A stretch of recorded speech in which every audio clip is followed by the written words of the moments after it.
So after watching this clip, welcome back to the new session of quadratic equation. Quadratic equation में हमने पिछले classes में काफी चीजें डिस्कस कर चुके हैं ऑलरेडी और क्वेश्चंस डिस्कस कर रहे थे. अभी भी कुछ क्वेश्चंस डिस्कस करेंगे to enhance your ability in this chapter. The first question to start. आज का पहला क्वेश्चन हमारे पास है. सो पहले मैं चेक कर लेता हूँ छोटी मोटी चीजें कि कोई ऐसी गड़बड़ी ना हो. आई थिंक स्क्रीन भी प्रॉपरली विजिबल है आपको और ये बोर्ड भी विजिबल है. करेक्ट.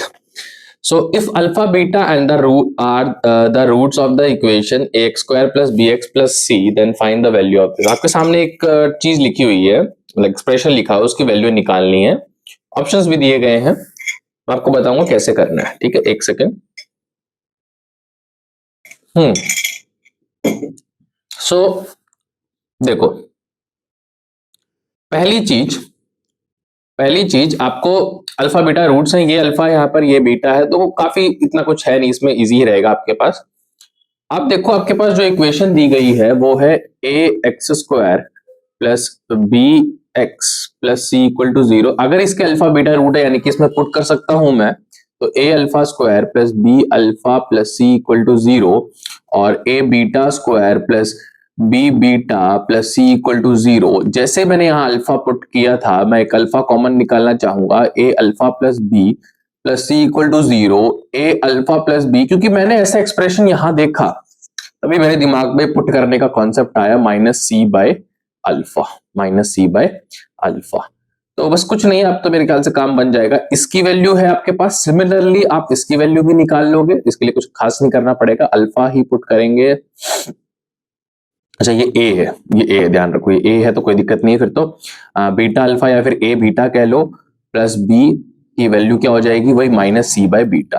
मतलब कुल मिला के ये नीचे और ऊपर चले जाएगा और स्क्वायर तो होना ही है. तो कुल मिला के मेरे पास एक्सप्रेशन क्या बन रहा है, alpha square by C square. देखो ये बन रहा है alpha square by C square plus, क्योंकि ऊपर चले गए ना, कोई दिक्कत अगर आप चेक कर सकते हो, कोई कहीं यहाँ पर आपको लग रहा है, plus beta square by C square ही रहेगा ऑब्वियसली. सी स्क्वायर तो आपका नीचे कॉमन हो जाएगा. Alpha square plus beta square यानी कि अल्फा प्लस बीटा का whole square minus 2 alpha beta.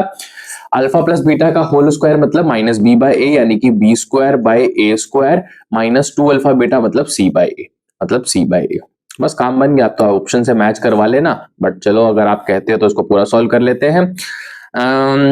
B square by A square C square minus 2c, थोड़ा सा नहीं पेन चलने में, हाँ 2c ओवर ए सी स्क्वायर. तो ये c कट जाएगा तो कुल मिला के b square by A square C square minus 2 by a. अब देख लेना ऑप्शन के हिसाब से मैच करवा सकते हो, जैसे जो ऑप्शंस दे गए हैं.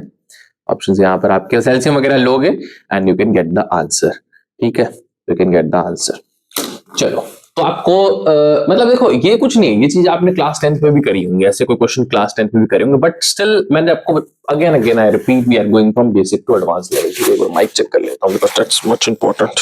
ठीक है, क्योंकि माइक की है ना, ये थोड़ा सा कई बार हो जाता है कि नीचे खिसक जाता है. That's why I am saying कि इसकी पोजीशन ठीक है नहीं है. ठीक है. If x equal to 2 plus root 3 then find the value. ऐसे क्वेश्चन अगर किसी ने कॉम्प्लेक्स नंबर चैप्टर पहले से पढ़ लिया है तो वहां भी देखने को मिलते हैं आयोटा की फॉर्म में. तो कहीं ना कहीं क्वाड्रेटिक इक्वेशन का ही एक्सटेंशन और वहां का कॉन्सेप्ट यूज किया जाता है. यहां अगर ऐसा कुछ है, हमें पता है कि क्यूब में जाऊं या स्क्वायर में भी जाऊं, कहीं ना कहीं चीजें दिक्कत देंगी. इसलिए हम क्या करते हैं, रेडिकल को हमेशा एक तरफ रखते हैं और बाकी पार्ट को एक तरफ ले जाते हैं. जैसे x माइनस 2 को एक तरफ ले गया, रूट 3 को एक तरफ ले गया. मुझे पता है यहां पर जैसे ये एक्सप्रेशन है, पूरा एक्सप्रेशन, इसमें कहीं ना कहीं मैं डायरेक्टली एक्स की वैल्यू पुट करके सॉल्व करने बैठा तो बहुत टाइम लग जाएगा. बट कहीं ना कहीं क्या मैं जो गिवन चीज है, जैसे ये इस चीज को बोलूंगा ये गिवन है, इसका मैनिपुलेशन करके यहां पुट कर दूं. जैसे यहां पर मैं क्या सोचूंगा, चलो एक बार इसका स्क्वायर करते हैं. पहले तो स्क्वायर करने से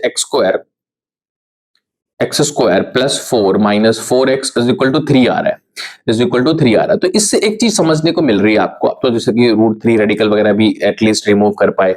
यहां क्या पता, क्या मैं एक्स क्यूब जो भी एक्सप्रेशन था उसको लिख रहा हूं मैं, minus 7x square plus 13x minus 7x square plus 13x plus 13x minus है प्लस जो भी देख लेते हैं एक सेकंड वापस से, माइनस 12. इस पर्टिकुलर एक्सप्रेशन को आई डू रिपीट, इस पर्टिकुलर एक्सप्रेशन को क्या मैं कहीं ये इन्वॉल्व करवा पाऊंगा? करवा सकते हैं। मुझे पता है कि x square minus 4x plus 4 आया है आपका, प्लस 4 आया, प्लस 4 की वैल्यू 3 आई है, या माइनस माइनस आप चाहो तो ऐसा भी ले सकते हो कि इधर इसको ले जाओ तो एक्स बोल लो कि x square minus 4x plus 1 की वैल्यू 0 आई है। कुल मिला के मैं क्या करना चाहूंगा, इसको तोड़ते हैं। X square minus 7x square को मैं लिखना चाहूंगा 4x square minus 3x square, ठीक है। चलो प्लस 13x आ गया, माइनस 12 आ गया। इसको भी तोड़ दो क्योंकि मुझे एक चीज और अच्छी दिख रही है। 10x में तोड़ू, 10 की 12x तोड़ दो, 12x प्लस x माइनस 12 से तो मुझे कुछ इसमें खास सा दिख नहीं रहा, बट मैं अगर मान के चलो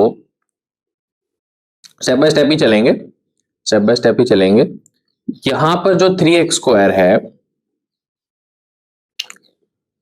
देखो दो तरीके हैं, एक तो मैं जानबूझ के इसको इंट्रोड्यूस ही करा दूं या ऊपर वाले को इंट्रोड्यूस करवा दूं, ठीक है। हाउ टू डू ये चीज आप देखते हैं। x अगर मैं स्क्वायर कॉमन ले लेता हूं, इसमें से अगर मैं x स्क्वायर कॉमन ले लूं, इसमें से अगर मैं x स्क्वायर कॉमन ले लूं, एक काम करो, इसको ना सिर्फ इसको भी तोड़ दो, माइनस एक्स स्क्वायर, जैसे आपने 4x स्क्वायर रखा था ना, इसको minus 4x square minus x square minus 2x square ऐसे तोड़ दिया इसको। बाकी टूटा हुआ ऑलरेडी है ही सब कुछ, और यहां बच गया x cube minus 4x square होगा ना, ये वाला स्क्वायर होगा भाई, ये स्क्वायर होगा, ये भी स्क्वायर होगा, ठीक है, माइनस एक्स स्क्वायर।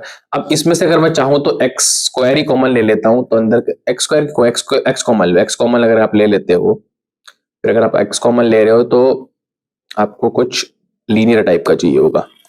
कुछ नहीं, आप एक करो, इसको इसको और इसको इन्वॉल्व कराओ। इसमें से अगर एक्स कॉमन ले लूंगा तो मेरे पास क्या बचेगा, अंदर बचेगा x square minus 4x plus 1 ही चाहिए था हमें, प्लस 1, ठीक है। तो मेरा ये कंज्यूम हो गया, ये कंज्यूम हो गया, ये कंज्यूम हो गया। अब बच गया माइनस एक्स स्क्वायर वाला पार्ट, ये और ये, बस ठीक है। ये तो वैसे भी जीरो हो जाएगा, चलो अब जीरो नहीं करते, बाद में करेंगे। माइनस एक्स स्क्वायर और ये माइनस 2x स्क्वायर तो मिलकर माइनस 3x स्क्वायर बन जाएंगे, जो बचा है प्लस 12x माइनस 12। अब इसमें से माइनस 3 अगर आप कॉमन ले लेते हो तो x square minus 4x plus 4 बचेगा। इसकी वैल्यू पता थी 3 थी, तो ये 3 और माइनस 3 माइनस 9, और ये 0 हो चुका है, तो फाइनल आंसर ही माइनस 9। देखो थोड़ी सी कैलकुलेशन फटाफट कर दी मैंने, but you can just check it by doing a video slow, और अपने लेवल पे भी कैलकुलेशन कर सकते हो। तो आंसर माइनस 9 आ रहा है। तो इस क्वेश्चन को ऐसे ही मैनिपुलेट करना पड़ता है, मेरे ख्याल से ऑप्शंस में भी माइनस 9 होगा, यस, ठीक है। चलो, तो वीडियो तो ज्यादा बड़ी हम रखते नहीं है सच, बट आई थिंक ये क्वेश्चन कर लेना चाहिए। अगर ये वीडियो 5 से 6 मिनट की हो गई है तो then but I will do कि अगला टाइम बस ठीक 8 मिनट की होगी, ज्यादा ही हो जाएगा आपका। This question we will doing in the next session, till then keep learning.